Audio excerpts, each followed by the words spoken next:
દરેક નીતિની સામે કાયદાની રીતે ઊભો રહેતો SSK ન્યૂઝ ચેનલ.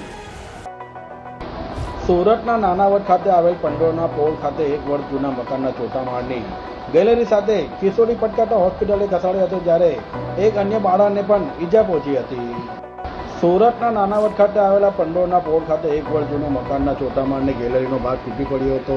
એક કિશોરી ગેલેરીના ભાગ સાથે નીચે આવતા ગંભીર ઈજાઓ થઈ હતી, તો ગેલેરીનો ભાગ પડતા અવાજ આવતા લોકટોળું ભેગા થયું હતું. બીજા તરફ બિલ્ડિંગ નીચે રમતી એક બાળાને પણ ઈજા પહોંચી હતી. બનાવની જાણ થતાં ફાયરની ટીમ સ્થળે દોડી ગઈ હતી અને કામગીરી હાથ ધરી હતી, જ્યારે ઈજાગ્રસ્તોને સારવાર માટે હોસ્પિટલે ખસેડાયા હતા. सब ऑफिसर महेश पटेल गाजी शरीफ फायर स्टेशन. અમને ફાયર કંટ્રોલમાંથી લગભગ 5 મિનિટ પછી કોલ મળેલો કે નાણાવડ પંડોળની પોળમાં કે મકાનની ગેલેરીનો ભાગ પડી ગયો છે.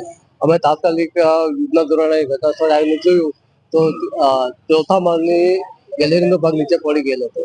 હવે એમાં શું બન્યું તમને ખબર નથી, પણ લોકોના જાણવા એ લોકોના કહેવા પ્રમાણે એક છોકરી કે જે સાયકલ પર રમતી હતી એમને કઈ નોર્મલી પગમાં વાગેલું હતું. બીજું કઈ ચોથા માળથી કઈ એક છોકરી કઈ ઉપર દૂધની થેલી કઈ લટકાવી હતી, એ થેલી સાથે નીચે આવી ગયેલી એવું જાણવા મળે છે. એ અંદાજે લગભગ 70 વર્ષ હશે. આજે નાની છોકરીને તો સામાન્ય ઈજા છે, બીજી કઈ હોસ્પિટલમાં છે એટલે હજુ આપણે કોન્ટેક્ટ નહીં થઈ શકતો.